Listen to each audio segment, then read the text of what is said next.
savings. Fucking shoes. Savings, yung rason kung ba't di tumingin sa presyo. Savings, kukuhanan kung may abono. Savings, yung mga tono inupuan ko. Savings, pinupuna kesa mag-show off. Savings, kapalit ng pagod, dumoble tong savings. Wala sa current, nasa savings. May bibiling urgent, bawasan na savings. Kala ko mayaman pero asaan?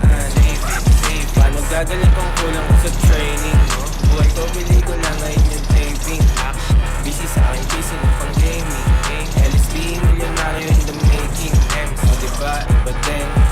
Pero para sa pa kung hindi din naman ako healthy. Para saan pa kung magsasettle sa early. Early gumigising, tatakasan poverty. Sasagadin ko na bago pa mag-30. Uuwi na ako malapit na mag-curfew. Tapos na din naman na aking money searching. Gagagwapo talaga ako, walang surgery. Talagang lapitin ha. Kung pangit yung mukha mo, pare mag-tiis ka. Baka mainis ka. Pasensya ka na, pare, please na. Saving, rason kang ba't di tumingin sa